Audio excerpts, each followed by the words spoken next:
Ladies and gentlemen, welcome to a brand new episode of Full Steam Ahead. I'm your host, Zoe. I got Steban on the other side next to me. Cantu with another day off, getting the kids ready for the weekend of teaching and all that good stuff. 3 day weekend, Steban. Labor Day weekend. I don't know if you were able to enjoy it. Enjoy torturing myself, yeah, for sure. Torture. Oh, we still back on the grind then. We still Yeah, running and everything like that. yeah, for sure. It was locked in all weekend. Friday night we had a little barbecue. Saturday was pretty fun. I actually woke up early, went to like a little run club, freaking DJ thing early in the morning and stuff. And after running, caved in and got mimosas. Caved in. But yeah, it was cool. And then yesterday I was able to finish off, the long month with a little half marathon distance run. So it was a pretty cool way to end the month. How was your weekend? Good. Can't complain either. Just chilled out, had some grub. And they did another barbecue this past Saturday or Sunday. Man, dude, I got my days all mixed up. So bear with me on that. A rain too, dude. Like my God, it was Yeah, that rain was pouring down crazy, Sunday. bro. It Yeah, that was was crazy. pouring. I went to the end of my block and it was like, I mean, if I would have like at least stood in the water, I probably would have been up to at least like a little bit under my chest, probably. But there was like trucks going through that, and it was crazy. They were throwing like waves and stuff like that. It was wild. I was like, man, hell no, y'all got me effed up. I was not driving that shit, Hell no, dude. Even in where we live at Navigation Broadway, yeah. them areas Bro, the bridge right there flooded. under Mason, that little thing was flooded, and then some dude had a nerve to like still like Try. test his luck and try to go through, and his car just started floating. I was like, bro, like I don't know how people just don't have like the common sense of like, okay, look, the water is freaking high, just like turn your little dumb ass back around and just wait. You know what I mean? Park. It is that saying, turn around, don't drown. But honestly, dude, I was shocked that it flooded that much with all that rain that it got on Sunday. Like I didn't think it was gonna flood. Shoot, even today it got a little bad for a little while. Yeah, but I believe in Houston that should be all the rain until maybe next week, if I'm not mistaken. So I think there might be a cold front coming in pretty soon too. we definitely I need that. hope so. We definitely need that because I'm tired of this humidity. I'm tired of this hot ass Texas weather. It's I'm tired of it. I'm ready for fall. Well, fall is about to be coming because title of this episode is called the final stretch, episode 283. September baseball is finally upon us. 1 month of baseball left until the postseason. Step on. A lot of things to get excited about. Postseason baseball, of course, Astro fans, baseball fans, but specifically Astro fans really know about that from 2017 all the way on. Of course, last year they didn't make a big push because of the Detroit Tigers, the Gritty Kitties. But another stressful month for the Astros to try to clinch this American League West. Your Houston Astros have a 3 game lead in the AL West after the Rays uh, beat the Seattle Mariners at George Steinbrenner Field with a 76-62 record. Your Stros are 6-4 in their last 10 games, so it's good, but the Astros have to find a way to just carry along. Like honestly, in my opinion, we were talking off air just a little bit a while ago about this series, and honestly, the Astros should have took care of business in this series. It should have not been a split. They had the potentially to lose this series against the Halos, but I guess it's kind of good that they did split the series. But if you were the Astros fans, you're probably hoping for a series win against the Angels. I mean, not the best thing the Astros did here. Leaving 32 runners on base this whole series is just pretty terrible. I mean, you have the opportunity to have that many people on base. You got to get somebody in. Like, the 2 out hitting has to get better. Even the no out hitting, like coming up to the play and, there's runners on base and kind of going up there just swinging the bat for no reason, not knowing what you're going to do. You got to go out there with a game plan. They got to get stuff because I'm tired of, watching these games and then you just see Astros get runners on base and guess what? First pitch, double play and just innings over that fast or something like that. So Astros got to get better at plating runners and just being more disciplined. The team's playing pretty well as of right now. They just the pitching's coming along, and just the hitting needs to come back right around them and reinforce them because the league is a really hitters friendly league right now for some reason. The offense is just like around the whole league. Every team just played in a bunch of runners, a bunch of hits and high scored games, and it's less and you're starting to see less and less of these pitcher duels because hitters are just so advanced, so good. Yeah, I wanted to touch up on that. Brad McTaggart had put this on one of his tweets, and this is coming from him. Astros played 12 home games in August and averaged 2.4 runs. They played 16 road games in the month of August and averaged 4.4 runs. They were 6-6 at home and 7-9 on the road. If we look by the month of the record for the Astros from March to April, 16 and 14, May 15 and 13, June was one of their best months, 19 and 7, July 12 and 13, August 13 and 15. So the I would say the Astros haven't been playing really great baseball. They've been playing subpar, I can say, besides the month of June. But September, they really, like you're saying, they really got to lock in because you do have a 3-game lead against the Seattle Mariners. You will face them one more time before the season ends. But of course, you're going to have to face the Halos again. You're going to have to face the Athletics again. You're going to face the Rangers twice with the Silver Boot Series coming up this weekend in Dallas. The Yankees are coming into town at Dyken Park, and then you got to travel to Toronto and Atlanta, which don't sleep on the Braves. They still got a good squad. Same goes with the Blue Jays. Right there, you can try to gain some ground on that second seed because I believe if I could go look at the standings, I know the Tigers are leading the American League with 80 wins. Let's see if I could pull it up real quick. Yeah, 80 wins and 59 loss.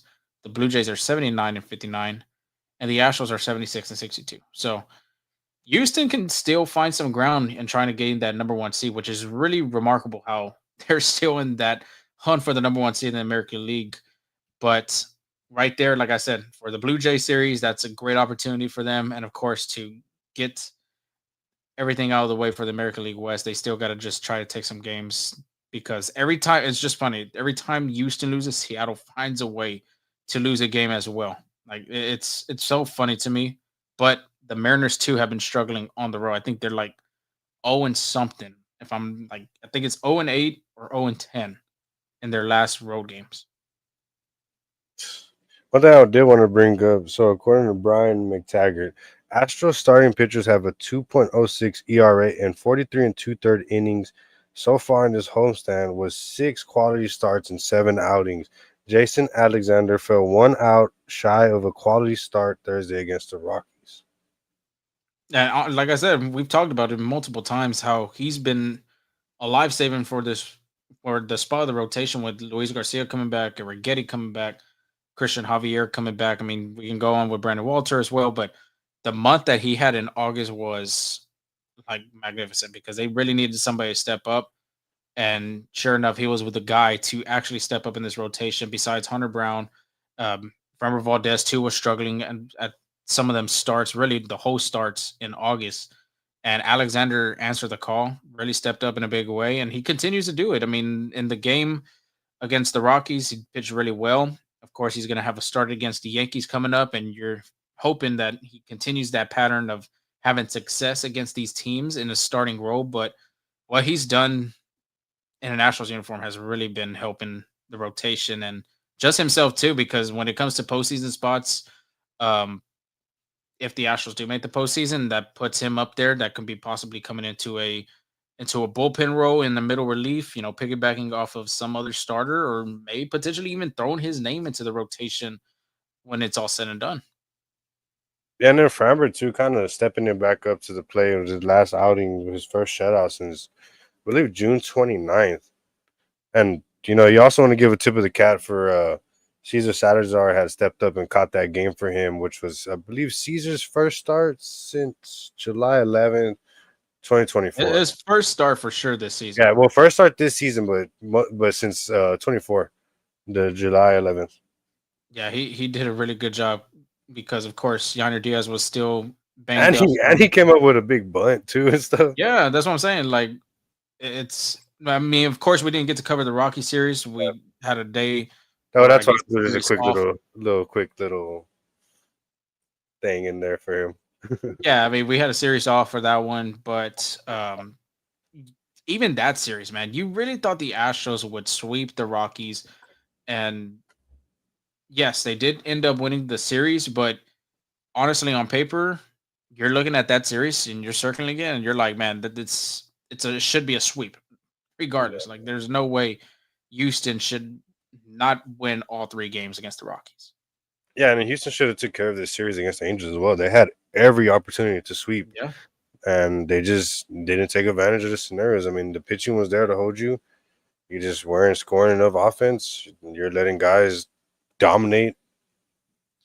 Yeah, and this is why I want to come back to the Mariners real quick. That I mean, they're struggling on the road mightily, man. I mean, from August 12th, um, they won 1 game against Baltimore and they lost the other 2. So that was a series loss against Baltimore on the road, a series loss against the Mets on the road. They got swept by the Phillies on the road, and then they lost the series against Cleveland. They prevented a sweep by winning Sunday's contest. And let me see if it's September. Did they? No, September. They started the series against Tampa Bay, They lost 10-2 against and Tampa they Bay today. exactly, and they lost. And the other team that has been beating up on good teams too, as of recent, is the Orioles too, man. I feel like since they that one time they played against, but was it before they played against us? They're heating up, and then I mean, today they even took away from the Padres 4-3. So maybe that team's finally catching a spark what they should be, because you and I both know there's a lot of young talent on that team. Yeah, and it kind of helps the Astros' favor if this trend of losing games on the road for some reason, like I don't know why, but I mean Tampa Bay, like Stephon said, they lost the series opener against the Rays, and they got 2 more games against them, and then they traveled to Atlanta for a weekend series against the Braves. So if you're a Nationals fan, you're hoping like that same continuous pattern of losing a series on the road happens, because if that's the case, the Astros do play a tough series coming up with the Yankees, and then they do travel to Dallas to play the Rangers in their first matchup in September. Yeah, it's gonna be a really good matchup. I just feel like every time the Astros play the Yankees, just so much speculation, so much drama, so much hate, and so many jokes being thrown out there, and little shady shots that commentators tend to take at the Astros organizations, or just in general. It's just I feel like it's a good little rivalry for baseball and all the baseball fans. Yeah, I agree. Anthony Morris is on the chat. Astros only losing 8 games in September. If that's your cap and no cap take, by all means, we will be talking about that on our agenda today. So if you have the cap and no cap is basically just a fun little baseball idea that we had of, do we think it's true or do we not think it's true? So obviously no cap is true. Cap, we think it's false. It's not going to happen. So by all means, throw it in the comments. We'll put it on when we have our segment here. But for the agenda, I want to get with you, Sebon, about this series against the Angels, how we want to describe with one word. Cap and no cap, like I had mentioned, preview against the Yankees, Astros injury updates, and of course, we still have time. Maybe we go to around the horn, because a lot of things been happening in baseball recently. And like I said, it's the last month of baseball in general. So we'll talk about that. But Steban, I'm gonna do it because I know you're not gonna do it. Yeah, So you bet. yeah, social wise, X, Twitter, wherever you find us, full steam ahead. TikTok, full steam ahead as well. We did put like 2 shorts or 2 reels, if you like to call it, recently. So go check those out. FSA full steam ahead on Instagram, YouTube. We have the Billy Wagner press conference from his Hall of Fame induction on there. So make sure you go give that a look. But if you don't see us, I mean, we're going to still continue to put out content here coming soon. We've just been so busy.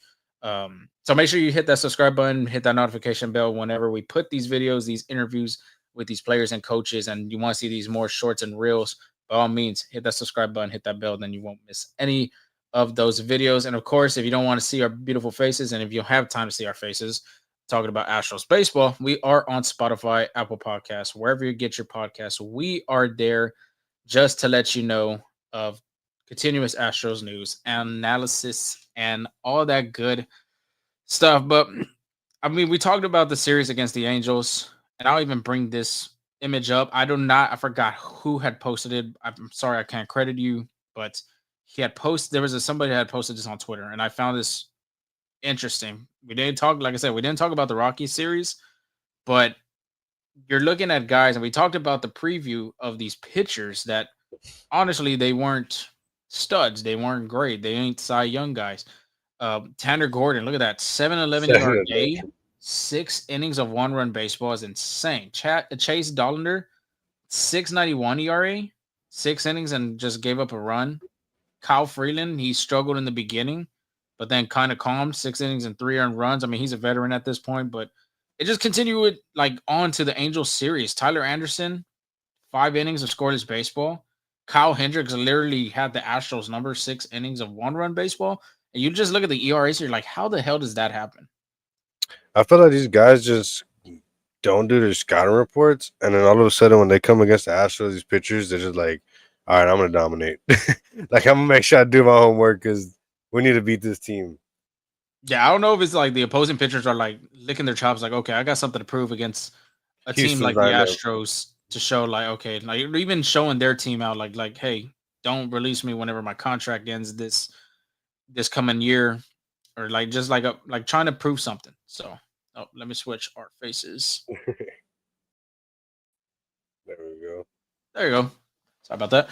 But yeah, it's like to me, I think just it's a little bit motivation for these starters to show like, hey, I can be competitive against one of the competitive teams in the American League, being the Astros, and they just go out there and show. I mean, Jose Soriano's stat line wasn't on there either, but my God, he pitched really well against the Astros. I got to give him credit because he honestly pitched like a lights out game against them. Very great execution of his pitches. I mean, everything just worked out really well in his favor, and the Astros offense just looked clueless coming up to the plate.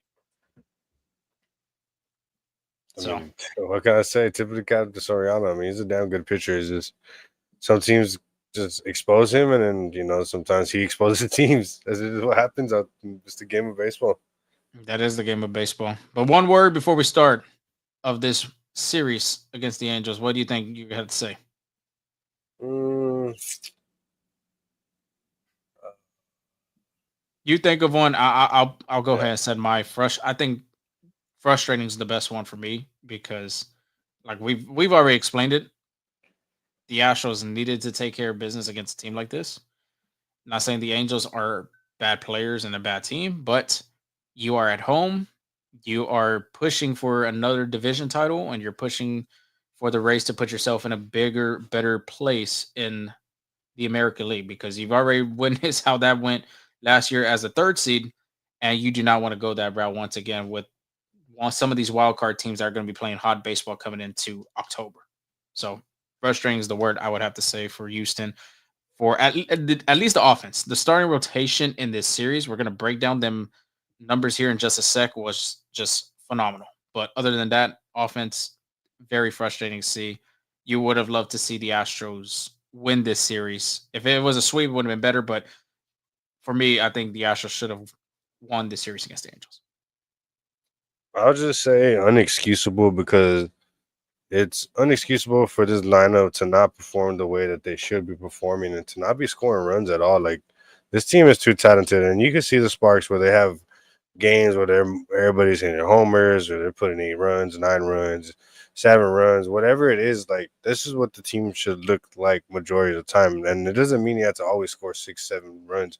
At least score 3, at least score 2, because if you're gonna leave your pitcher in a pitcher duel, I mean you gotta at least hold 5, 3 runs in for him because the way that baseball is right now is just so fast, and any little thing that happens, a double could lead to a freaking whole rally or just a bloop and a blast. You never know. Just baseball is just the sport of just catches you by surprise. Little things can happen. You just do something over the plate, and then guess what? The game's tied.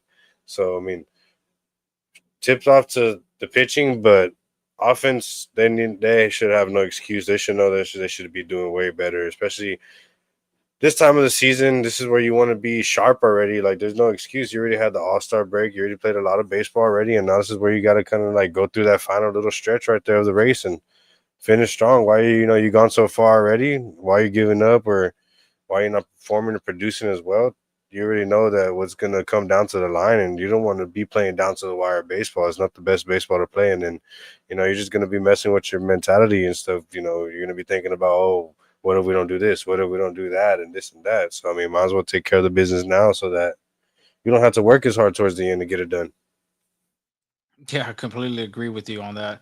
And we'll talk about a little bit more on overall thoughts here in just a second. But let's real quickly go recap this series because the Astros did start off this opener really good with a 2-0 win against the Halos, Christian Javier was on the mound. We've talked about him. He has to get it going for them. Of course, he's barely coming back from injury. He's just recuperating himself again to playing major league talent. And this start right here was a good start for him to potentially go into the next month and continue to pitch, hopefully, just like this for the Astros. 6 scoreless innings, giving up no hits, no earned runs, 3 walks, 6 strikeouts, 85 pitches, 51 of them being strikes. Fastball topped out at 95. I mean, everything was going in El Reptil's favor in this matchup against the Halos and the offense. I mean, you just need 2 runs in this game because Christian Javier and the bullpen shut it down.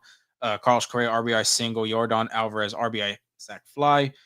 But like we had mentioned, the runners in scoring position, it just continues to be a plague in this offense. 2 for 14 with runners in scoring position and 13 men left on base for the Houston Astros offense. That just sounds crazy when you say that 13 left on base. Like the opportunity to put that many runners on base and you can only score 2. That doesn't make sense to me. But shout out Javier for coming back, bouncing back, and having a really good start against a pretty good lineup that's been doing pretty well lately. And you could just imagine that his next starts are going to be pretty much mirror images to this, or maybe even better. Yeah, then that's what the Astros needed because it's kind of decision time for them as well. If Jason Alexander pitches like he's been pitching August, going into September, and then going into October, that puts a little bit of pressure on the Astros to figure out, okay, what should we do with Christian Javier? We're gonna Or Luis move him Garcia. to the bullpen to do a middle relief role like he did in 22, or do we keep him in the rotation and just let him be, even though he had some bad starts? So, like I said, this was a good stepping stone for him going into the month of September. You're hoping, if you're a Houston Nationals fan, that this carries along in each start because this is going to help him head into October. And I think that's what's good for the Astros for not rushing these guys coming back, being able to give him, like Luis Garcia will have a little bit more with him, but getting these rehab starts in AAA and AA, and then the major league, give him that month. You're probably going to have 3 to 4, potentially 5 starts in this next month of September. So this is good for Javier, Arrighetti, Garcia, all these guys coming back from injury. Then they could get ready going into the postseason. And it was good too is that these guys came back from injury, so they don't have to play a long season. Like say they came back in the beginning of the season or kind of in the midway of the season, then they had a longer stretch to play, which their body might not feel as good due to their injuries. But now they kind of get a gear up, have a small little sample size of the season, and they could try to finish strong and get into that postseason, and get back to resting in the offseason and have it even better next year. Yeah, and you got to think about it too. I mean, you're getting these guys like Arrighetti who didn't pitch since April. Javier hadn't pitched in 2 years. Mm-hmm. Same goes for Luis Garcia. So these guys are a little bit more refreshed than a Hunter Brown, than a Framber Valdez. So Yeah. that's kind of like almost like an advantage for your team going into Yeah, because the guys that are a little bit beat up, you kind of give them a little slack, let them maybe skip a start or, roll them around. And then guess what? They're going to come back with more energy the next start. It gives them a little more time to prepare themselves versus like, it's kind of like every other 2-day, 3-4 day thing where you're just like, okay, I got to get myself in that locked in mode again. And then, some people shoulders are still sore or maybe elbows feeling a little like inflamed from throwing. You just never know. I mean, you're going out there throwing 90 miles per hour, throwing 80-mile-per-hour breaking balls. Like your arm's not going to feel normal every time. Yeah, And even the hips and legs, like you're not talking about all the wear and tear that they get on the whole full body as a pitcher. yeah, your arm slot, you're turning too, you're tweaking everything.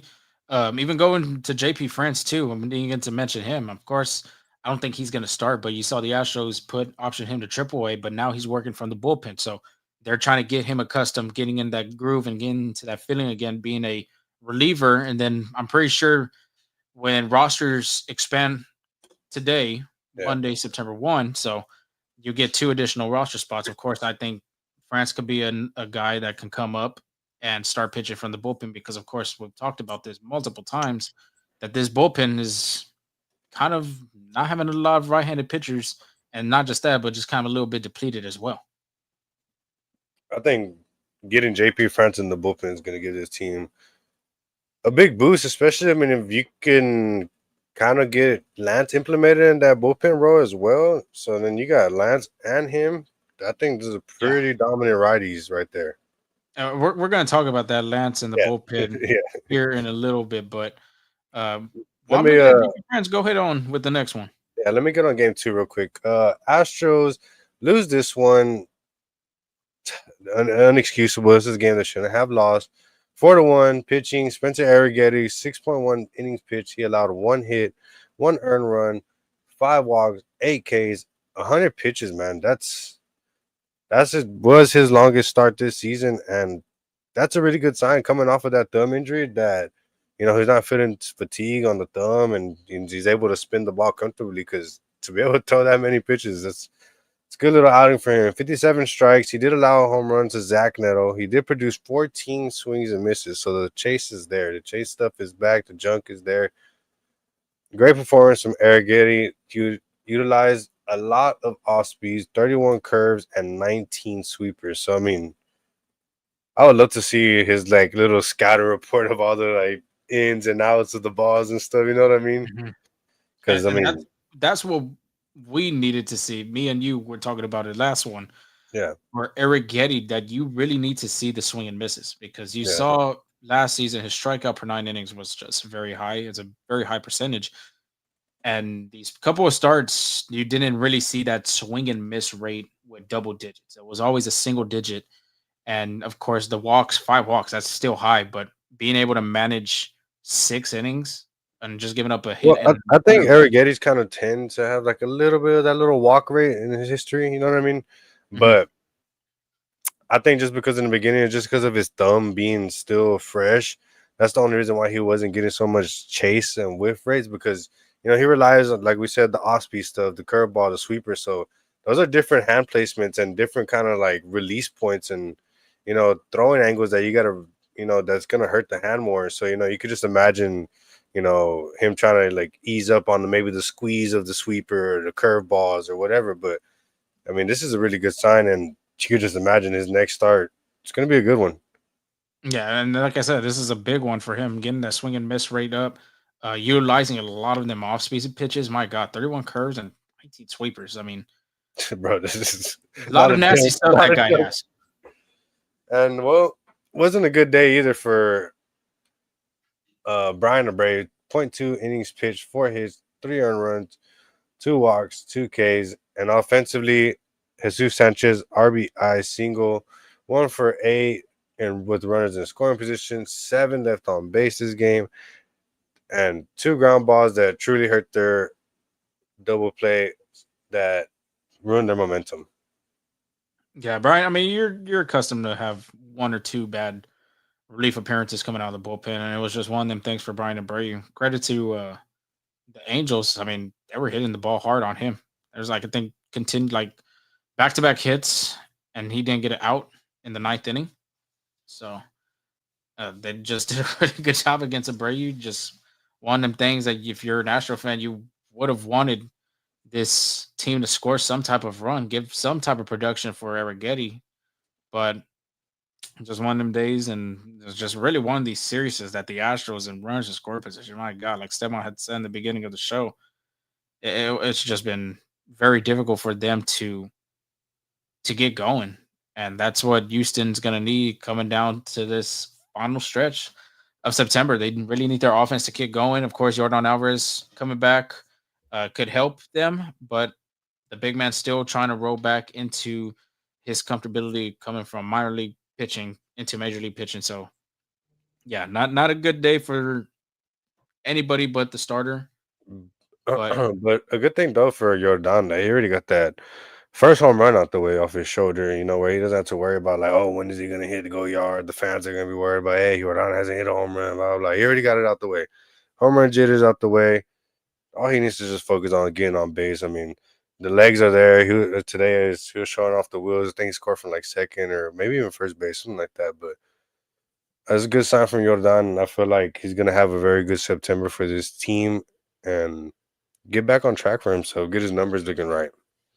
yeah, we already talked about the pitching having some time off. I mean, Jordan, that's another guy that has had some time off since May. So I believe he's a little bit more refreshed and he could get back on track. Of course, he's been seeing a lot of walks. I don't know if you've seen. I mean, a lot of pitchers Yeah, are I mean, throwing I believe ground ball. was it who was it that threw a straight 3-0 ball? So 4-0 balls Mm-hmm. scared of him. Oriano, Soriano, and then so was the other lefty Kikuchi, Anderson as oh well. Tyler Anderson. Tyler Anderson, yeah. Yeah, so I mean, He does have Tyler Anderson's number because I remember last season they had him at bat. It was a full count. They're like, he doesn't have the best numbers of Jordan, and then boom, full count. Jordan goes yard. So I mean, Tyler Anderson definitely not a fan of Jordan. yeah. Well, you're hoping when the Astros travel to the six, that they see Chris Bassett, and Chris Bassett already knows that he doesn't want no smoke from Jordan because every time he pitches at Alvarez, it's always a home run. He always said. Yeah, But moving to game three, I mean, it was just almost the same thing as game two. The offense just wasn't there. And let's get that out the way. Over five with runners in scoring position. Astros hitting to 11 groundouts. Not very pretty. Couldn't get the ball out in the air. No line drives. But I mean, there's a bright spot to this. Hunter Brown, 6 innings, 3 hits, 1 run, 3 walks, 5 strikeouts, 94 pitches were thrown, 52 of them being strikes. Another quality start. Just continues to help his resume of the 2025 season for a big push for the American League Cy Young. It's going to be interesting coming down to this last stretch for Garrett Crochet, Tarek Skubal, and himself. Them are the only three guys I would say that are going to be fighting for that AL Cy Young. A lot of media probably will have Skubal and Crochet in the mix. I know I could be missing one other starter in this talk of Cy Young. it was probably a Valdi, but he got hurt. Uvalde's out for the season, correct? Yeah, that's what I'm saying. So he was up there though because his ERA being like real low and stuff. I think there's one pitcher. I just don't have it right in front of me, but I do think there's another AL starting pitcher out there that could be in the same mix with these three guys. But Hunter Brown continues to pitch like this, and you see in maybe one or two starts from these other starters in Crochet and Scooble. Maybe that can help him. Wouldn't be Max Fried, no. Oh, I don't know about Max Fried. I mean, he's a good pitcher, but I don't think Let's see if they updated it. he's the guy. It's definitely not Framber Valdez right now either. Yeah, no. So But okay, American Cy Young odd leaders. The odd leaders. These are your odd leaders. You got okay. Tarek Skubal minus 250, Garrett Crochet plus 200, Hunter Brown plus 7,500, and then at 4 now you have Jacob DeGrom plus 7,500. If you're a Nationals fan, I'm not saying this is a betting, gambling podcast, but hey, you might want to jump on that Hunter Brown because if he gives you a couple of starts, Crochet and Scooble find a way to mess up a start here and there. Hey, Hunter Brown might be running away with it. Maybe. Just Bro, maybe. Skubal was lucky to not get counted for that grand slam. Yeah, I still can't believe that didn't help out. Yeah. Hunter Brown's case, I thought that was on him, but it was an error from the Tigers defense. Speaking of pitching, Lance McCullers Jr. coming out of the bullpen for the first time since 2018. It was very interesting to see that because a lot of Astros fans haven't seen that in quite a while. 2 innings, 3 hits, 2 earned runs, 2 walks, 3 strikeouts. Did make an error. I wouldn't say it was an error on him. I think Luis Rengifo was the better that he was facing against. Dribbler to McCullers. McCullers had tried to make an athletic play, threw it away. Um, hit Christian Walker's glove and went into second base. The runner scored from second to home. But to his point on this, Rengifo was running on out of the baseline. He was running on the grass, and in the rules of baseball, apparently, and MLB rules, you're not supposed to do that, and it should be called a interference if I'm not mistaken. So, seeing that he did kind of give up a 2-out walk or a 2-out hit in his first inning of out of the bullpen, but 8 swing and misses. I think that was really good to see. You saw his sweeper, a lot of curveball action as well. I just want to get your overall thoughts. Seeing Lance coming out of the bullpen, and could this potentially be maybe a permanent move? I know Espada had mentioned this wasn't a permanent move for the Astros, but you never know. It could potentially be one coming into September, going into October. I think the Astros did a very good job of kind of like easing it into Lance McCullers, mindset because I'm pretty sure Lance is just like, no, I'm a starter. So Astros kind of threw it out there, the idea, and I feel like they just kind of left it under the radar and let it stay quiet. But I think they just did that to kind of control the media and, from letting Lance get out there and feel, maybe discouraged because the Astros want to try something new with him. So from this right here is a good starting point for them to see what they can do with Lance. Because if Lance could do well and limit the walks, then this would be a good opportunity for him. Because like we said, how Lance McCullers, it sometimes takes him a little while to get settled into pitching or finding his zone in. So that's kind of something difficult with middle relief pitchers. Relief pitchers, their job is limited. They might only have two batters. They might only have three batters. And, if you're only going to be in there for three batters and you walk one or two, well, then your job's done. Like, you know what I mean? There was no use for you. They wanted you to do what you wanted to do. So this is something that could be either a positive or a negative thing. But whatever's going to help Lance, help contribute to this team, let's do it. See what they could do. Yeah, this could be a stepping stone into that direction for the Astros. And like I said, it wasn't really a bad first time for Lance coming out of the pen. Like I said, he hasn't came out the bullpen since 2018. So being him to come back into that role possibly for this season, of course, he did sign a contract to be a starting pitcher. But right now, the Astros are making a big push for another postseason run. And I think McCullers could benefit himself piggybacking off of a starter just in case that he's in a situation just like in 22 with Garcia and Christian Javier. So I don't think it was a bad move for the Astros to do that. Of course, too, at that time, the Astros had no relief pitchers going for them. I think I AJ mean, Blueball and him were the only ones. one thing I'm kind of thinking about too is like if you're talking about this whole piggyback aspect, imagine you get 6 innings or six plus of Arrighetti, and then you get 2 innings of Lance McCullers right after that, and then right to the closer. Like, I mean, you're gonna look at pretty much junk all game until you get to the closer.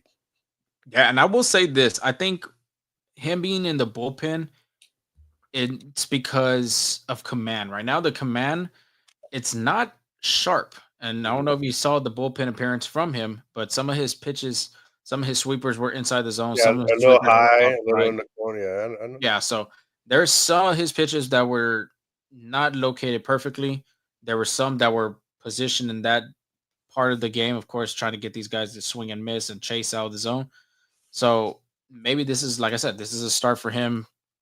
If it's in a bullpen role, by all means, but this can happen and help him go into a starting role, maybe in the sixth spot when the Astros have some games coming. Well, they have this 10-game homestand, so I don't think it's going to go to a 6-man rotation. Mhm. But the future of the season, I don't have the calendar in front of me. I think they have a day off in each week, 2 days off in one of those weeks too. Not to mention, so overall, I think McCullers did a really good job. Like I said, the swing and misses were really good. Pitches were good. If he could just control that command, I think he's gonna be fine.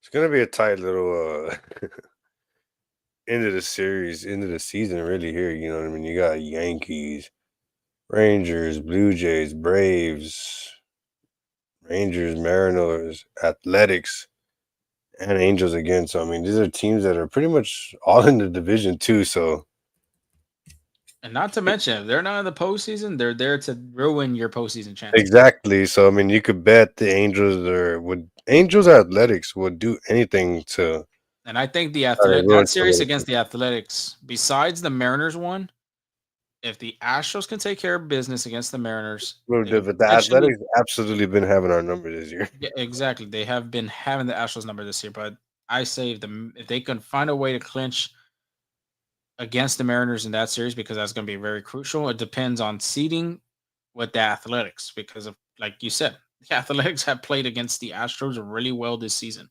Of course, they've done that numerous times in other seasons, but this season, I mean, my God, Trying to show dominance. Nick Kurtz just has everybody's freaking number. It's Yeah. just insane. Yeah, it was crazy. The game whenever he took Hater so deep, I was like, bro, Dude, he like could have had how? 5 home runs. Yeah, 5 home runs. I mean that's crazy. And being a rookie doing that is just like Yeah, that's crazy. it's I mean insane. and that's not probably not going to be his only one in his career. I mean, you might be looking at another like dominant hitter, like another Kyle Schwarber type of hitter. Hmm. Yeah, you could be the potential American League Rookie of the month. So But let's move on real quick to game four. The Astros win this one 8-3. Luis Garcia with a solid outing. Garcia's last start was May 19th, 2023. So this was a long awaited time and a long journey for Garcia. You could just imagine, that feeling. He probably felt that he was never gonna be able to touch an MLB mound again. He probably thinking like, man, I'm probably gonna get DFA'd once I come back, I get injured, and then now I get shut down. So I mean, a lot of ups and downs for this guy, but I give him props for sticking with it, sticking to the plan, and staying by this team. When he was injured, as soon as he got his surgery, this dude was always in the dugout when the Astros were home. He was always there with his team, riding with his team, and standing up for them. So shout out to Luis Garcia. 6 innings pitched, 6 hits, 3 earned runs, 6 Ks. Not the best score looking wise whenever you look at it, but whenever you actually sit there and watch what he did and how he took care of his at bats and batters that he did, Lewis was grooving for a while. He was moving around and hitting a lot of his command points. So this is something that's a good step for Lewis, and this is going to be really, really good problematic problems for the Houston Astros to see who they want to go for after you get the 1-2 punch of Framber and Hunter, because you got Spencer, you got Javier, and then you got Garcia. These are your guys that either one of them could be your number 3 option on any team that you want to roll out. These guys are all versatile, and I believe the Astros have with one of the best rotations brewing if this team could, stay healthy and, keep rolling the way forward. 79 pitches for Garcia, 52 strikes. He was shaky in the 4th inning, but after that was on point. Offensively, solo homer for Ramon Urias, RBI double Jose Altuve, game time RBI single for Rios, go ahead RBI single for Correa, RBI double for Pina Colada, Pina. RBI single for Alvarez, and man, tip of the cap to Altuve, 2-run homer off the Chick-fil-A pole for the city of Houston, for the people. Just doing the Lord's work right at that point. He's doing the Lord's work, blessing everybody. So y'all make sure y'all don't forget to go get your Chick-fil-A Chicky Sammy. Is it a chicken sandwich still? Yeah, it should be chicken sandwich. If not, I'm pretty sure it'll I probably be think like I think they have the like little tenders. If tenders, maybe. I think the last time was like tenders or something like that. But hey, Sure. free is free. Yeah, Free it's is free, free. honestly. What's that one But saying? If it's free, it's me. but going back to Luis Garcia, I mean, it was really good to see him get on the mound again. And 79 pitches. Honestly, he honestly could have won another inning. He honestly could have, but of course, the Astros are working him slowly back on track. Like I said, it was a good start for him in his first start since 2023. Like Steban said, some pitchers can be looking at that and be like, "Wow, am I ever going to come Man, back?" Remember, real quick though, before we talk about Lewis, Mhm. Altuve, you think he's getting a 30? I think he's getting a 30. He could get a 30 by the end of the year. What is the home Yeah, run? 24 already, I believe. 24. We got a month of baseball left. 30 days, Could be, possibly, possibly. I but think, it's not 30 days. It depends on the games. I think it's like yeah, 27. yeah, but it could possibly happen, Yeah. especially with those little division rivalry series coming down at the end of it. You got the Rangers Oh, and he's Mariners playing the Yankees, so and the there could be Yankees. two You right never there. know. Multi-homer game. Yeah, it could be a multi-homer game. Could be a leadoff homer wherever they put him in the lineup. So you never know with Altuve. But Garcia, just like I said, 79 pitches, 52 strikes. Like it says, step on 4th inning. Was shaky, gave up them home runs to Neto, which I think Neto just loves hitting in Houston, man. I just there's no Yeah, way to describe that. My God, this dude's always hitting home runs to the Crawford boxes. But Joe Odell, another guy that's having a silent season that yeah, already had dude. 30 Gosh, plus home I runs. forgot to bring him up. He's a very silent player. It's very silent. I mean, that home run wasn't silent because that shit just like left the bat quick. Yeah, But after that, I mean, Garcia looked really good. Off speed mix looked good. It was just a good sign and a good day to see Luis Garcia back on the mound for the Houston Astros, being able to contribute. Like I said last year, he tried coming back from the injury, but just didn't have enough time. Had a little setback. Might have to wait for this season. So at the end of the day, okay, so whenever you hear this lineup, Zach Neto, Oswaldo Peraza, Mike Trout, Joe Adele, Luz Renjifo, Travis Arnold, Matthew Lugo, and what is this? Nico Cavadas, whatever his name is. Dude, like you should not be dropping any games to a team like this. You know what I mean? I'm not trying to bash on them because they're not big league names, but still, Yeah. like the Astros, this lineup literally like Trout's not even being Trout. Trout hasn't been playing the same in a couple years already. Hmm. The only guys that are really dominant in this lineup is, being honest, is Rengifo, Adele, and Neto. Yeah, you even throw Ohapi in that, even though Yeah, Ohapi you didn't could play throw a that game. Hoppy, but that's when he plays. Whenever Yeah, he that's what I'm plays, saying. Ohapi he's wasn't really in the game. dominant. Yeah, when Ohapi's in there, my God, his bat's really good. He's a really good offensive catcher. Yeah, he's Uh, like honestly, he's like a definition. If you could say like your picture perfect American catcher, body build and like everything, like I think he's your like blueprint of a catcher kind of thing. God damn, we got blueprints of catchers now. Come on, didn't know you'd like that, Stevie. I didn't know, but yeah, not even mention Taylor Ward too, which very scary incident. Yeah, oh, Talk man, about poor here. Taylor. No, yeah, we'll talk about here overall thoughts in that subject. But starting pitching was phenomenal in the series, like I already mentioned. Combine the starts of these pitchers, each and every one of them had a quality start. 6 innings of over baseballs in each inning. 24 in total. If we do a total, 24 in a third, only giving up 5 earned runs and 25 strikeouts. Really good job by this starting rotation in this series. That's what I'm saying. When you look at it, this should not have been a split series. When you had the rotation that pitched really well this series, that should have been an automatic winnable and possibly sweep. But moving real quick to the homestand, and Steban had said this earlier in the show. If you weren't here, per Brian McTaggart, Astros starting pitchers have a 2.06 ERA in 43 2 and thirds innings so far in this homestand, with 6 quality starts and 7 outings. Jason Alexander fell 1 out shy of a quality start Thursday against the Colorado Rockies. Remind you, the Astros didn't sweep the Rockies, but they did win 2. Same goes for here against the Angels. They won 2, they lost 2. So do the math. They're 3. Are they? No, they're 4-3 in this homestand.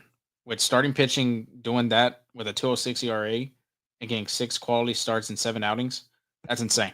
That's just very frustrating. Back to my one word, frustrating if you're a Nationals fan because you have to take care of business against these teams. The offense really needs to get going right now, especially in this month of September. And you could have been pushing yourself a little farther in this division instead of being 3 games against the Mariners.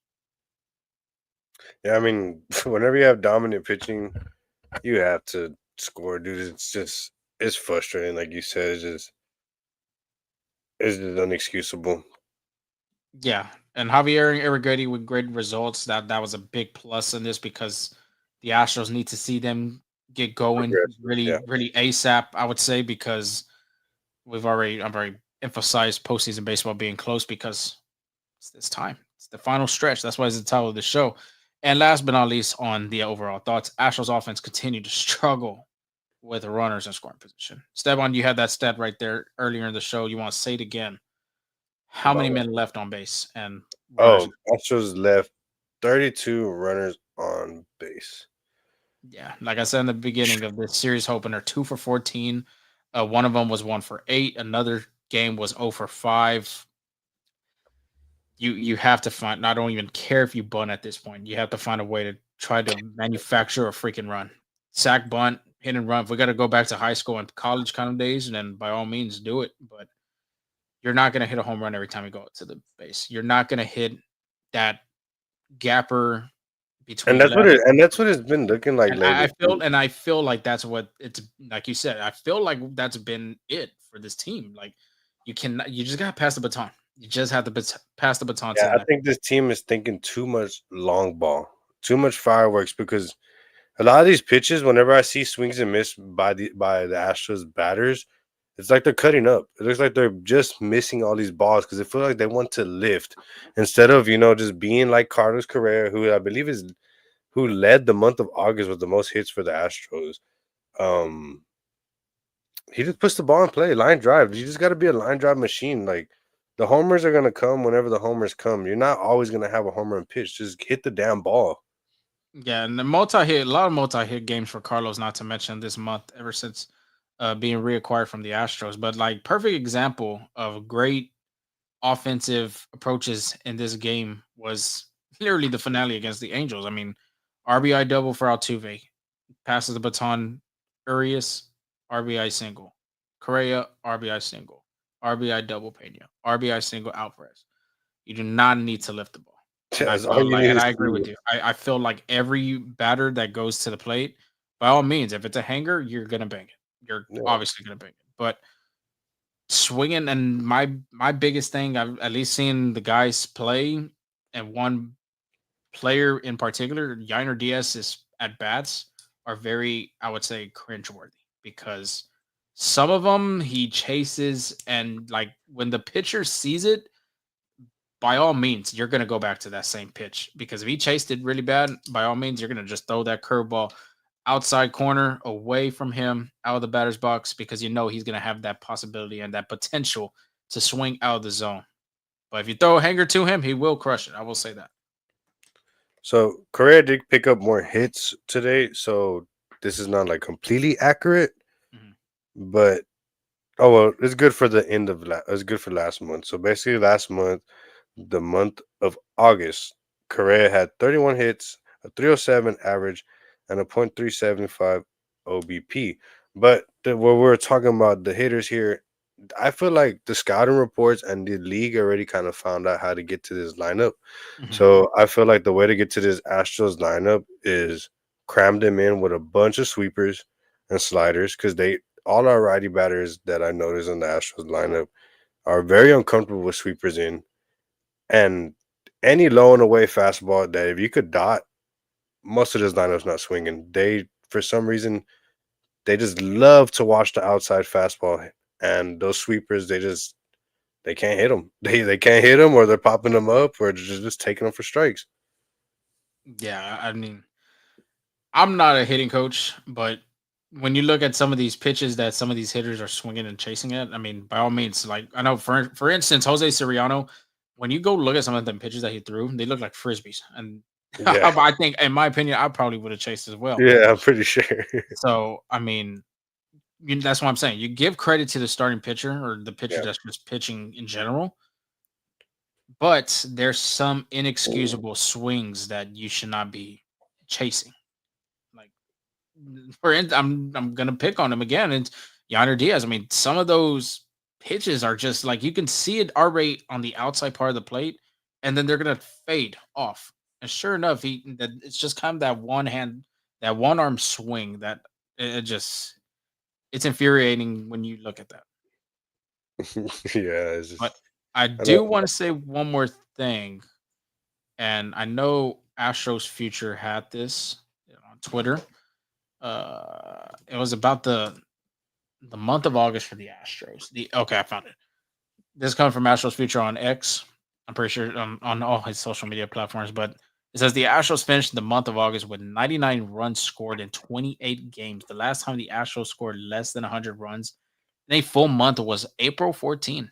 April not 14, April 2014. damn. That's not a sexy number to see. At least in 1 month. Hell no. By all means, you see that in 2 weeks, you're like, oh hell yeah. Or even 3 weeks. But 99 runs, that's what I'm saying. That record that they had broke down of the Astros. I mean, this month of August. I mean, I guess this the dog days of summer that had kind of already caught on with this I team. mean, I'm being honest. They've been playing shitty baseball. Like offensively, has been terrible because you have one game where you're like, "Oh my god, this is the best lineup I've ever seen," and you have the next game where you're like, "What the hell happened?" Yeah. I mean, that's how it's been as of late. And that's why this this coming month, it's going to be very crucial for this team because if you do not get the division, you're in the wild card and you're You're gonna potentially look out of stupid. the wild card. You're gonna look stupid for all your moves that you've done. And some of Basically, these the moves that they've done this trade deadline, yeah, they have been remarkable. yeah. You cannot take that away. Carlos Correa coming to Nationals uniform again has taken a big jump from being in a Twins uniform this season. Ramon Urias, of course, he doesn't have a lot of playing time, but he does get some playing time. And when he does play, he plays really well, and he leaves it all out on the field with his defense Yeah, and yeah, you saw that he took a hit away up the middle. from Mike Trout at second base too. Mhm. That should have So, I been a mean, hit.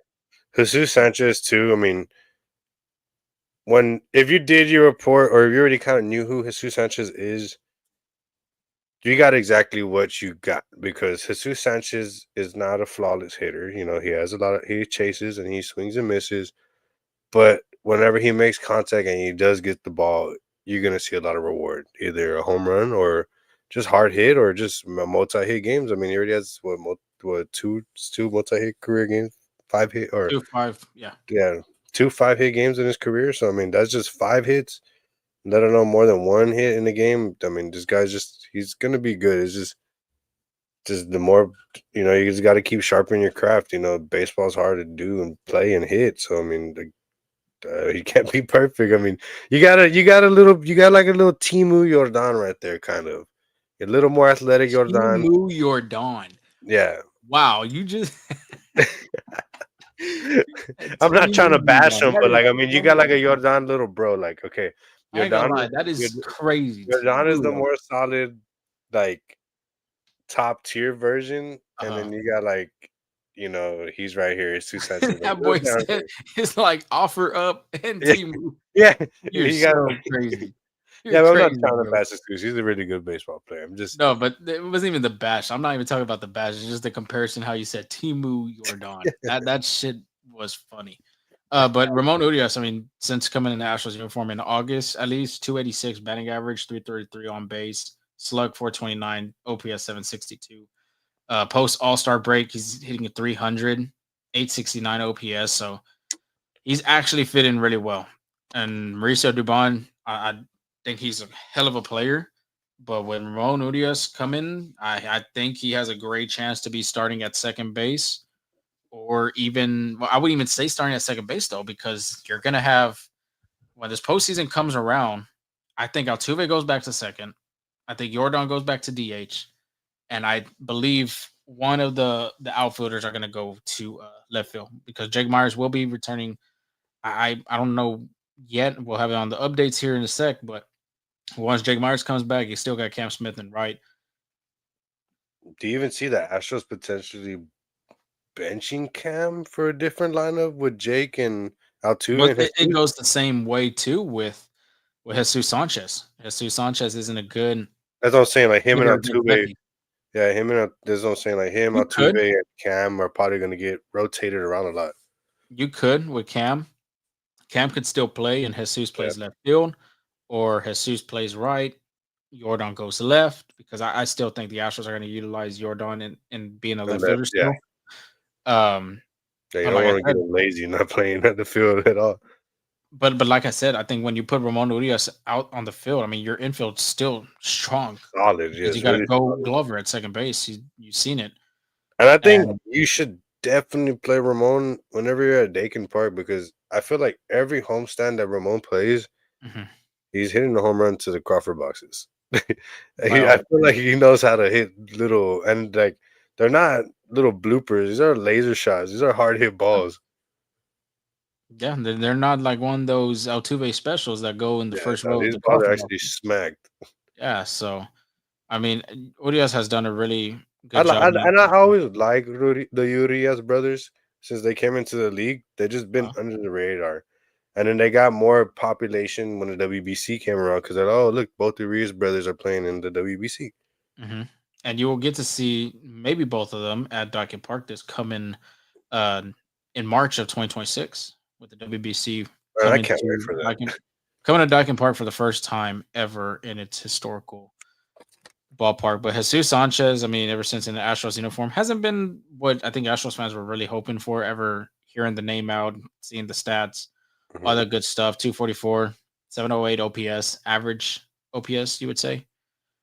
20 strikeouts, but 2 home runs, 6 RBIs, 6 walks, 8 doubles, a double machine, I can say. So Yeah, yeah, with him, I mean, this could be a good month for him to start getting going because here comes the postseason coming soon, and I think he's still going to be in the lineup regardless of Cam Smith struggling just to struggling right now. But the only time you probably won't see, and like we are talking about with Urias, when you won't see Sanchez is when a lefty is on the mound. You put Jordan in left. You could put Cam in right. You put Urias at second. And you put Altuve at DH because Altuve too has been DHing a lot this season for the Astros. Like I believe him and second base are like almost tied. 40, Speaking of Cam too, though, against the Rockies, he broke his home run drought since June 28th with his 8th home run of the year. That was first hit. Yeah, that was his first hit since 16th of August. That home run for Cam. Oh, and you best believe that felt good for him to coming off that bat. Yeah, I mean, from going from being a multi-homer kid in the minors and all that, and just kind of being a solid slugger. I'm pretty sure he felt like he ran into a wall, but I mean, you're still a baseball player. You're in the big league. Just keep performing. There's a lot of adversity, and you're just gonna have to overcome it. Don't think of like the home run guys. Just leave it up to the veterans, and whenever the ball and it's in your time and your place, it's gonna happen. Yeah, kid had a multi-hit game today, 2 for 4. Had 2 stolen bases too, so good start for him to get going again. Yeah, if he could heat up to end the year, this could be the Astros' little secret weapon Going into the for postseason, and like into the postseason. Yeah. you've seen this multiple times with some of these rookies coming into an Astros uniform and performing in the postseason. Carlos Correa in 2015, 2017. I guess you can consider Alex Bregman. I don't know if he was a rookie at that time because he did make his debut in 2016. So you saw that in 17 with him. You saw Jordan Alvarez in 19. Astros have a good track record of rookies in postseason. So maybe Cam, not to mention Jimmy Pena, rookie, winning World Series MVP. So you never know. Like Sema said, this rookie anthem coming up into the postseason, maybe he has the potential to do it. But But you want to do the cap, no cap, real yeah, quick? we got cap and no cap. Stop the cap. We got cap and we got no cap. My Simple bun as is that. starting to hurt, bro. Simple as that. Stephon, you did have the schedule open. I want you to open that schedule again. We'll go with Angels real quick since that one was on the pitching side of it. Lance McCullers becomes a reliable asset in the bullpen. So maybe I think Angel is saying that Lance McCullers could be in the bullpen and stay in the bullpen and be a reliable asset in the pen. Do we think it's a cap? Do we think it's a no cap? I think it's a rally cap because you know how like when you put a rally cap, Rally you got cap? you got the halfway on and halfway off is where like you kind of like it can work, but like man, you need him as a starter too. I wonder if I could do it on this board, both of them at the same time. Stop the cap. Yeah, and there it is. Okay, we were able to do half of it. So that was half and half. I But mean, what do you think of it? I think it's a no cap for me because if you can get him in the bullpen, like I said, we saw this in 2022 with the Astros with Luis Garcia and Christian Javier, and that honestly turned out really good. It really helped them.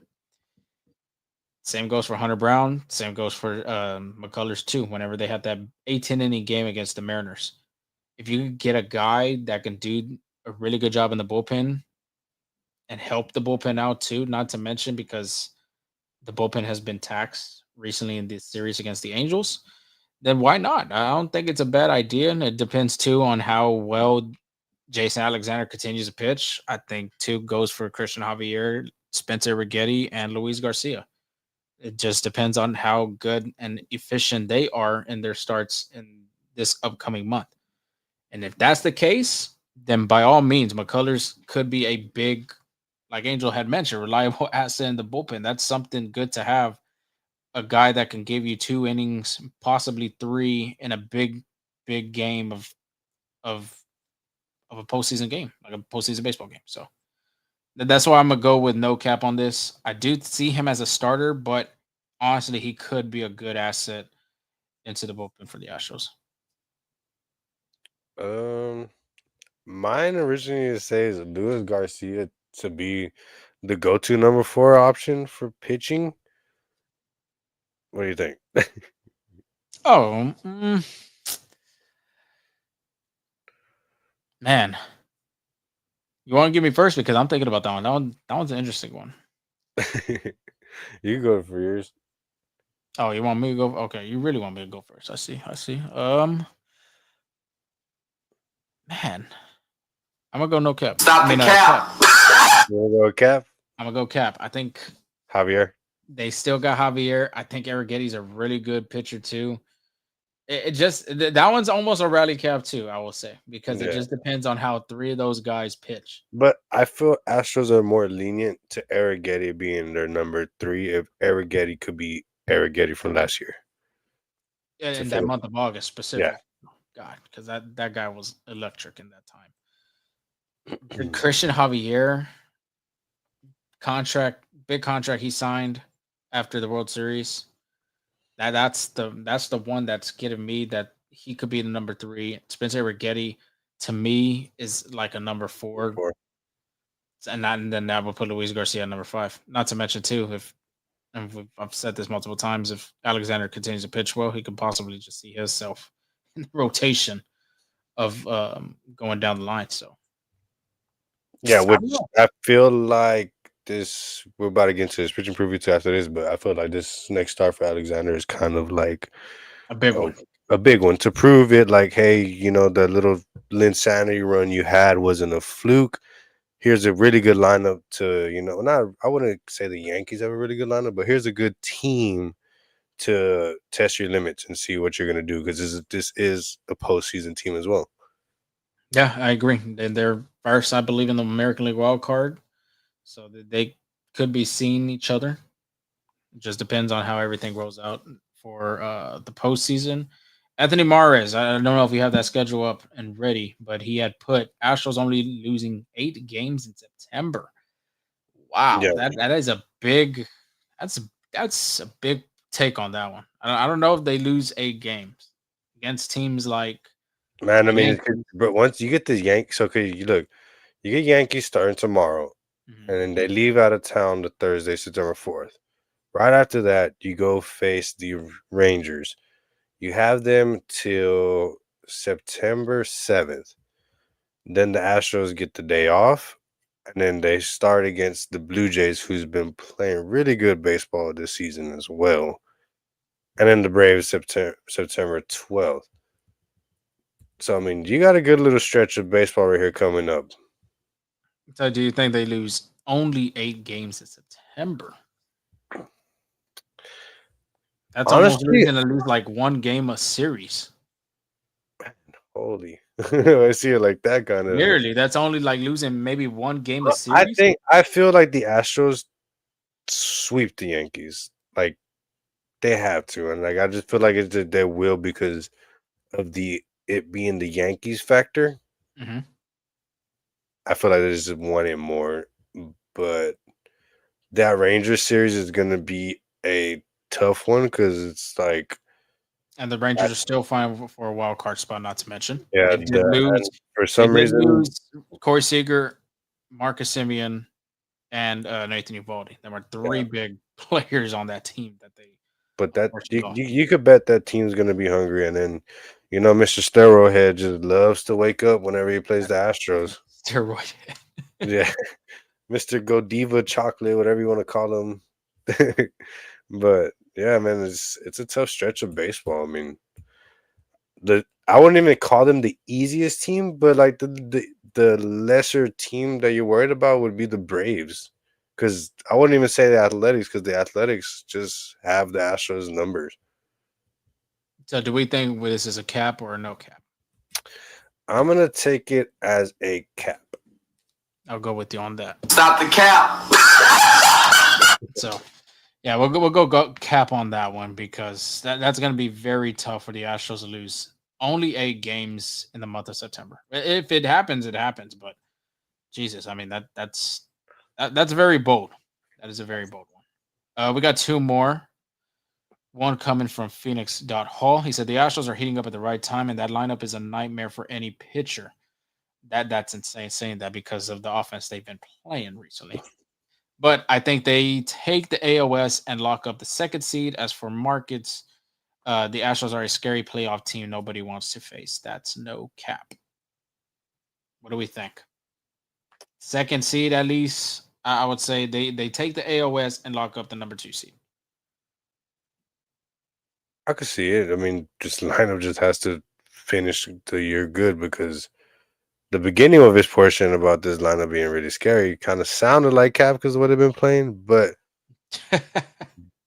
as knowing the ball players that are on this roster and the depth that they have, Mhm. and comparing them to other teams that get it done too with just like a depth lineup with not big names, this Astros lineup definitely has to show out and will it's gonna be a time and it's gonna be a gap, a period of time, and hopefully this period of time is this month of September because they need to approve and assert their dominance because there's just no way you have this many talented players and you're not winning ball games and then the guy that I feel like could be a bigger contribution to this lineup too is gonna be Zach DeZenzo. I mean, yeah, DeZenzo when he comes back as well. Wow, big take right there. But I agree with you. I think it's a no cap. I think they do lock up that second seed. I do believe they do end up winning the American League West. I agree with that bottom part too. If they make the playoffs, a healthy lineup, a healthy Houston Astros lineup could be very scary. It could be. It honestly, with Altuve, Pena, Carlos, Alvarez, Walker, Yiner, Sanchez, Urias. I mean, the last one would be Whatever. Cam Smith. Yeah, and then well, guess what? You got. I mean, who knows if the Astros even try to leave up Jacob Melton in there too? Somebody that's I believe 6 for 6 Oh, career I for forgot steals to this year. I forgot to add too Jake Myers. Speaking of Jacob Yeah, Milton. Jake Myers too. So I Oh, mean, you got a lot of outfield options to roll out. So forget. especially too. You got Arias that could play third. Then you got Dezenzo that plays Oh, infield. third. All infield. Like you have a lot of Dubon. depth I mean, to this team is deep, so versatile. they have to be able to figure out how to just be situational hitters, whether it's just coming in for a bunt or just a single, man. Just if you know how to, say Dezenzo's on the bench and he's a really good pull hitter only, and they're playing, certain things or certain ways. Like these guys just got to figure out how to just poke that ball somewhere. They need to get it done. This lineup's too good to not even just play small ball. Yeah, I definitely agree. They Because got to find a way to this get the team can offense most going. definitely be a big long ball team with the talent and power all these guys have. Yeah, They that's just what got I'm to saying. get Like together. this team has like Slugger the potential. power, the contact, the speed. I mean, they have everything. It's just for them to go out there and actually, do Put it it. all together. Yeah, Kevin Cerna onto the chat. We need Paredes back. Whoa.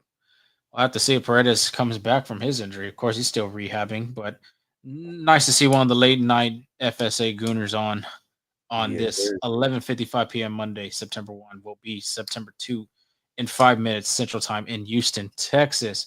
Um, Kevin, you want to throw yours quickly in there? Go ahead on, but I'm gonna throw mine. The Astros will finish the season with 90 wins and earn the second seed in the postseason. They will clinch the American League West during the Mariners series at Daikin Park. Christian Walker will finish the season with 90 RBIs, and Jeremy Pena will finish hitting over 300, but misses a 2020 season. Added a lot of information there, Steban. What do we Yeah, think? What do we that think? was let me see. I'm trying to look at where Walker is right now, real quick on his. Walker is at 74 RBIs, And you said 90. and I said 90. I think he gets there. He's in the position where there's always like runners on base where he has like an opportunity to get RBIs in. Mhm. So I could see the Walker thing. Pena, I'm not too sure about that one because I mean he's Which playing one? pretty good. Finishing over 300 or the 2020 season? What does he need to replicate 2020? He needs 20 home runs, 20 stolen bases. As of right now, he has 14 home runs and 20 stolen bases. So he already has the stolen I bases think up. no, I think he could get that. I think he could probably Okay. get there. Okay. The way Okay. he's been just hitting the ball, I think he could get those home runs. Okay. So the second seed, you're good with, It's and the wins I'm good with and the as 90 well. wins. And the Walker. Okay. So we got, and that's why I put it out there. We're going no cap on that one too, because I do think Walker could get to 90 RBIs, even though it's at 74 right now. Last 15 games, I'm looking at right at this moment: 5 home runs and 9 RBIs, 2 home runs and 2 RBIs. With Jordan Alvarez now in the lineup, you get some RBI opportunities with him. So I think it's possible. Of course, Jeremy Pena still at, I think he's at 306, 307 as his average. He continues to hit that he did before the All Star break. That's another one that could Yeah, be so he's there. at 307 average, 14 home runs, 51 RBIs, and 130 hit this year. Yeah, the only one I think for me was the 2020 season. I don't think he can get that. He could, don't get me wrong, but hitting 6 home runs in 20 something games, that's for a leadoff hitter especially. That's a rough one. That's a little tough, I would say. My opinion, at least. So the average is the best he's been so far career wise. He already matched the 2022 season of, well, not matched, but he's 2 hits away already from matching where his hits were in Mhm. 2022. He had 72 runs in 2022, and right now he's at 57. And this was all done in 521 at bats. So right now he's at 424. So I think he could possibly do better than his 2022 year. That part of him with the small rib fracture, or I Mhm. forgot what the diagnosis was with Yeah, his that probably injury. hurt him. That hurt him, yeah. Yeah. Because I Yeah, think he 'cause missed it was hot. almost yeah, he almost missed a month or just missed a month of baseball. So we got our last one of the night before we get to the preview. Kevin finishing off strong. AL West winner is going to come down to the last series against the Mariners. Cam Smith wins Rookie of the Year. Walker World Series MVP. My gosh. Holy But let's moly. get the no cap. No, let's get the cap on that one. Stop the cap. I think the Walker World Series MVP is an insane one. I don't know if you agree with that one, Steban. Cam's he's an insane fella, but Cam definitely the Smith. Cam Smith Rookie of the Year is out of there because, I mean, you just can't compete. Stop the cap. Okay, we got to stop the cap on that one. We got to stop the cap on Walker World Series MVP. But we will agree. I think both of us, And they're AL coming West down to winner what? is going to come down to that last series against the Mariners. Yeah, I think so too. It's not the last series of the season, but is the last series the Astros will face uh The Mariners, the Mariners. He which said will he's been be September 19th, September 20th, September 21st. and if you're listening to this, we might post as a giveaway. We're gonna do 2 giveaways this month, possibly 3, because the season's already finishing up.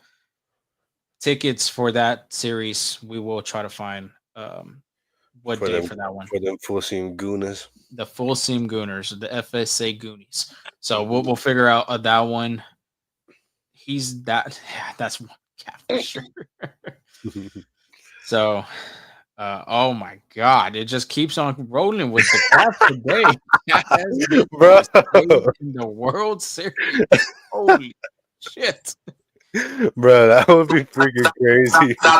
Stop the cap. I was breaking that one. I really wanted to press the hell I out ain't of gonna lie, that that'd one. be That one crazy, deserves so many freaking caps.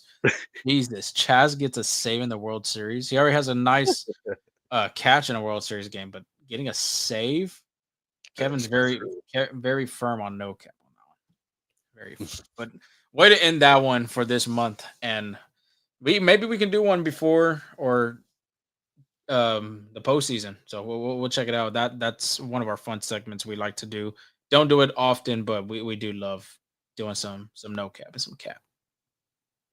But that was a good little segment of us doing a no cap, no cap. I believe that would have been like our first time doing that, huh? Yeah, first time with you in it. Yeah, well, with me in it. So I Yeah. mean, y'all stay tuned. I would honestly be interested in doing this more if y'all want to interact more. And as y'all, the viewers, that's what I mean, not the guys on the on the pod, but y'all helping us out because I mean, it's interesting and it's funny how just just to see everybody's different aspect of view of baseball. Because Everybody thinks different because sometimes we're probably up here talking and y'all probably like, man, you guys are dumb or I don't know what the heck They're you probably think. thinking one viewer's like, "Who the hell is Cam Smith when the Rookie of the Year Walker winning the World Series MVP?" Yeah, like what the heck is Holy Chaz? Chaz getting a save in the World Series. I'm All right, sorry, Kevin. That one was crazy, man. That one. I mean, you started off hot, but goddamn, you cooled off yeah, real damn quick with that. cold up. You got cold fast, brother. But anyways, Yankees pitching preview, man. This is gonna be a really good series. Some more must see TV right here. You're gonna have, the Astros not rolling out their best guys. Well, I mean, I guess it's really good to good lineup, but I mean, the little weak point you could say Mhm. would be Jason Alexander, but the Yankees have a 76-61 record, first in the The wild card. wild card. Okay, 7-3 in their last 10 games, which is Not bad, something you want to. honestly. Not bad, honestly. That's a good sign for that team. So that means that team is possibly gonna give you a little bit of trouble. They've been on a little winning streak. Be prepared to have some drama. So Tuesday, it's a 7:10 start at Dakin. Max Fried versus Verlander. Framber Valdez. Damn, I'm Verlander. sorry, it's a late one. My bad. It's a late one. So Yeah, it is bear with me. officially Tuesday, September 2nd in But Houston, Texas. So yeah, I agree with that. bear with me right here. Max Fried versus Framber Valdez. A battle of two different dominant lefties right here. Yeah, 2-7. Valdez with a 12-7 record, a 3.18 ERA. Not the prettiest. Could be better, I'm but about to say pretty. I mean, that's nice. 3.18 ERA. yeah, no. I mean, that's beautiful. But I'm saying like not what Framber probably had in mind for Yeah. himself for goals this year. And I'm pretty sure Framber wanted maybe a sub 250, sub 270. But I'll take it. 318 still Yeah, damn good, and in there's his still contract. season left. There's still season left. 7 innings pitched, 3 hits last time out, 0 earned runs, 2 walks, 5K. Framber has not beat the Yankees. 5 starts against the Yankees, 0-1 with a 6.46 ERA, with a 1.986 WHIP. As for the Yankees, they'll roll out Fried with a 14-5 record and a 3.06 ERA. So, if you're Framber, I think all you're just hoping is that you can go 6 innings, 7 innings, and allow no runs. I mean, I don't care if you allow 10 hits, as long as you don't have no runs and try to minimize them walks, I think you'll be fine, because I'm personally not that scared of this Yankees lineup. I feel like it's just overhyped. And I mean, yeah, they do got some players that can get hot, but most of their guys, I think you could just put silence to a lot of these guys if you do your job correctly. Yeah, well, I'm looking for Framber. I mean, two dominant pitchers. First off, like you had mentioned, Esteban. This is more than likely it could go into a pitcher's duel. Valdez has been really excellent at home at Dawkins Park this season. So if you're Valdez, you are looking to continue that same mojo, same mindset, same whatever you did in that start from your previous one, and you're trying to carry that momentum into this next start against a really good team that you've yet to beat and have a very high ERA against the New York Yankees. You're trying to find a way to, start off strong this series opener for the Astros.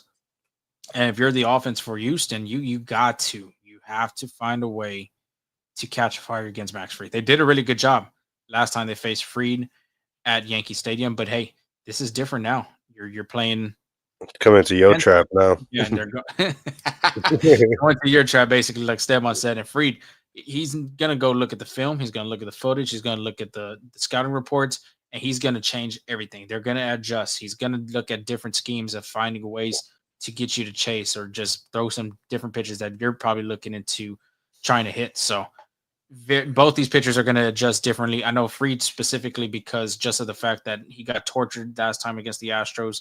I think specifically Jose Altuve, but yeah, Fried's going to be making an adjustment for Framber. What I'm looking for him in this start, just carry that same momentum you had from your last start coming into this start. Do not get flustered. If they score early on you, you got to stay strong in the start against the Yankees. I kind of have like a quick hot take. I feel Astros get to Fried and Rodon, and I feel like they struggle with Warren. Could possibly be. Could be. Will Warren, I believe he's a rookie, if I'm not mistaken.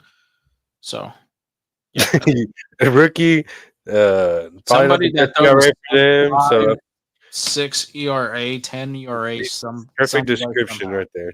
Yeah. So I mean, go ahead and say the rest of the since you said So Warren, Rodon. so Wednesday 7:10 start as well. Will Warren versus Jason Alexander, and Thursday is a 6:40 start. Carlos Rodon versus Christian Javier.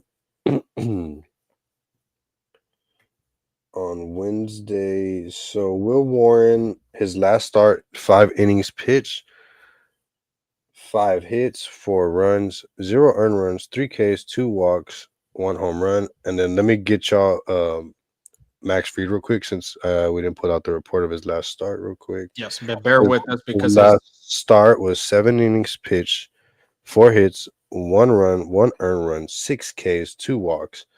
So he had a 3.06 ERA that game.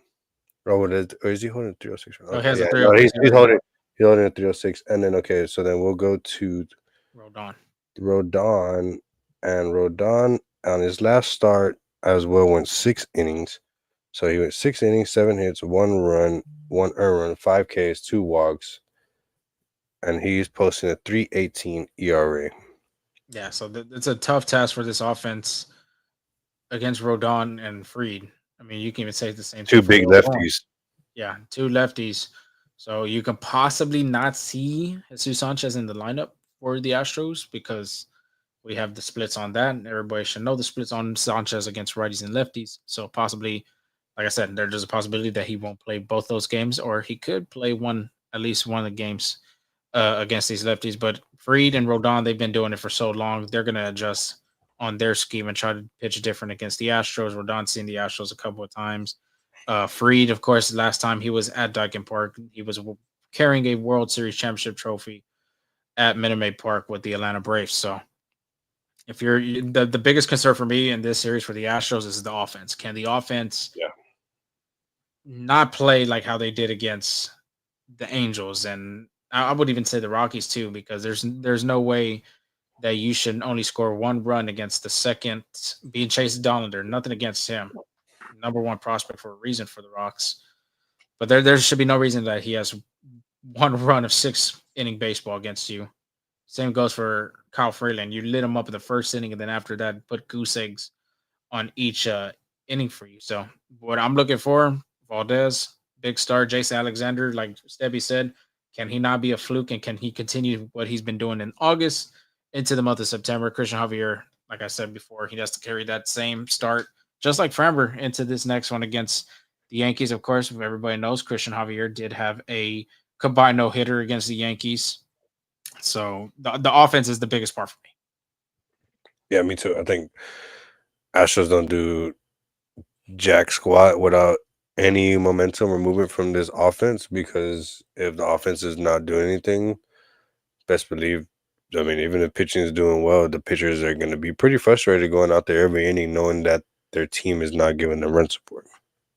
Yeah, definitely agree. So this is a good series, like Steban said. And when you have this kind of rivalry that's been brewing since 2017, you can even say 2015, really, because the Astros went to Yankee Stadium, went to their trap, as Stebby likes to say, and took that 1 game against the Yankees to continue their playoff hopes. But of course, Astro fans love playing against the New York Yankees. I think Yankee fans and Astros fans have that kind of that brew of rivalry right there.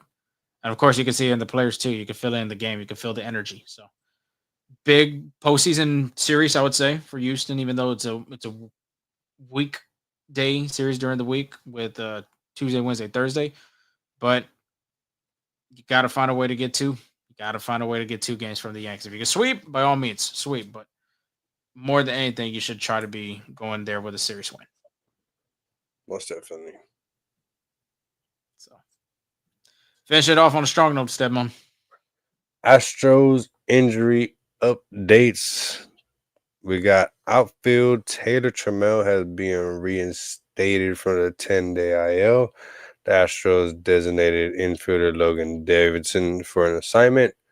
Per Brian McTaggart, Astros catcher Victor Caratini did some running and threw to the bases today, and Joe Espada said he could be activated Wednesday. Also, DeZenzo said he has 5 more scheduled rehab games, but is doing well. Myers should join the club this weekend in Arlington. So that means after I do my run Saturday, that I can enjoy some Zach DeZenzo rehab Sunday because that's Oh yeah, I forgot. You're running the 5K, huh? nah 10K. Oh, the 10. Hey, you've been preparing. You've been running Yes, 12 and sir. 13s. Yeah, so I mean, this time is try to go out there and probably try to knock some time down, try to be fast this time because all these runs I've been doing is like a lot of just kind of just getting the stamina down of just not stopping and getting that distance. Mhm. So now that I could do distance, now that I can do that a 5K is not nothing to me now at this point. Oh, Then excuse me. well, I mean, like honestly, like Excuse yeah, me. you build up to it so much that eventually like 5K just feels like one long ass lap at the park. That's freaking funny. That's good though. That you've been sticking to it. Everybody else try to stick up to their regimen and whatever you're doing, running, lifting weights, just or life in gooning, general, or gooning. or gooning around. Yeah. But yeah, that's a good thing to hear. Tramel's back, Caratina's back in motion, and Dezendo's, almost here. And Jake Myers could be Jake joining the Myers club. as well. Jake Myers has been rehabbing, so Jake the Rake might be back, and that's honestly another guy that the Astros drastically need because this guy's just a really good contact hitter and just sometimes can sneak the ball out, and he just lays it all out there defensively, and he runs really well on the bases. I think this is the missing piece the Astros offense needs because there's times where people might hate Jake, and then there's time where everybody in the world loves Jake because Jake goes on these hitting streaks.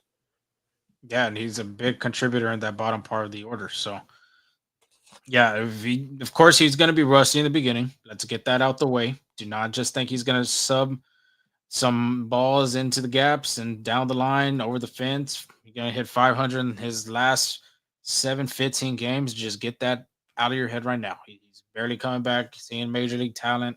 He's been in the minors right now, rehabbing. So just don't think he's just going to come in here and start raking with that I rake. think I think that's the biggest thing that the Astros need right now is to find out who's going to get this bottom of the lineup going because the top of the lineup is producing for sure. But if you could get the bottom of the lineup to produce, then you don't these innings become longer. Then you plate runners from the bottom of the lineup to the top of the lineup guys, and then bro, that's where your big power hitters are, your home run hitters, or your guys that are on fire. So this is perfect. This is really what the Astros need. Yeah, I agree with you. And some positive notes to end this episode, this long one, especially an hour 30. Jesus. But of course, Taylor Ward, if you did see game 3, he did run into the out of town scoreboard in left field by the Crawford boxes. Did have a cut, if you did see, and it was very gruesome, I would say. There's a video out that you can see. I'm not going to show the video, respect, because it was just very difficult to see, Yeah, especially you that's do pretty not want to see somebody get injured like that. But anyway, had the update from the Angels beat writer Jeff Fletcher, and it says Taylor Ward has about 20 stitches above his right eye, but he is damn. otherwise okay. He's been cleared of a concussion. He said he slept well last night. Thinks he just needs a couple of days rest and can return to the lineup. So that is a big, very positive sign to see, honestly, because Yeah, it looked very that's bad. scary, bro. Yeah, I mean it looked terrible. I mean, at first I thought like it was something to do with his nose at first. You know what I mean? Because Yeah. it was just a really the angle that he hit wasn't a flat angle. It was just like a Mm-mm. perfect kind of like little edged spot. So I mean, coming at that box full speed, I mean, you're a baseball player. You know how baseball is. You know how intense it gets when you're tracking the ball, especially in the outfield. You're locked, you're zoned in, and you really don't care what's around you. So I mean, when stuff hits, you hit pretty hard because you don't have mind of how fast or what you're doing. You're just thinking about I need to get this, and Make then that play. yeah. So whenever stuff like that happens, I mean, it's a baseball thing, and it's sad to see, and it's hard to see, but it's a rare thing to happen. It doesn't happen all the time. It's just one of those little kind of Final Destination type of little moments. You know what I mean? Not Final Destination, but like one of those 1,000 ways of things that just randomly happen. You know, it's not. I mean, when's the last time you seen this happen? Yeah, I agree with you on that. So just prayers and like I said, it was a good outcome. Just it was just 20. Yeah, 20 stitches is still a lot though. I'm not gonna lie. Yeah, But cleared of a concussion. Nothing too drastic happened to him. So very good news to see that. I mean, we could have had another topic about the out of town scoreboard and the future of that. We could have done more with that. But hey, we're trying to go to sleep now because yes, sir. 12:17 a.m. in Houston, Texas. Yeah, work week 2, not to mention. Yeah, pretty much. So we're gonna finish it off with that. Of course, X, Twitter, TikTok, full steam ahead. FSA, full steam ahead on Instagram, and of course, the YouTube channel just does not stop. We're gonna continue putting content. If you weren't in the beginning of the show, like I had mentioned, running a little slow on things. Of course, we've been busy here as of late, so we'll try to be as punctual as possible. Try to get those things out quickly. So hit that notification bell, hit that subscribe button, then you won't miss seeing those videos. Right now, we had the Billy Wagner one of his induction ceremony, talking about in the press conference room. But we will putting up a Carlos Correa one. That one was really cool to talk about his foundation and more information about that. Lastly, Spotify, Apple Podcasts, wherever you get your podcasts, we are there. Like, rate, download, subscribe, give us some feedback how we're doing and all that good stuff. But Stabby, final thoughts before we sign off. It's another fun episode, you know. And sorry that we took a little time to get back up out here, but I mean, we're here. Thank y'all for showing up too and being here with us and giving us the opportunity to provide y'all with Astros stats and little knowledge and our little input and being here and interacting with us. We really appreciate y'all giving y'all time and just hope y'all have a blessed work week and remainder of the weekend as well. Everybody stay safe out there and hopefully these Astros can give y'all a good little week of baseball. Yeah, I agree with all of that. If anybody just care for the college football world, Bill Belichick did lose his first game at UNC with North Carolina. So the Bill era over there at Chapel Hill is not off to a good start. But until then, y'all stay safe. We'll get that recap of that New York Yankees series, get you that preview of the Silver Boot series heading out to Globe Life Field, and start off with your work week on a good note. We'll talk to y'all soon. Get you ready for that weekend. Talk to y'all soon. God bless. Bye.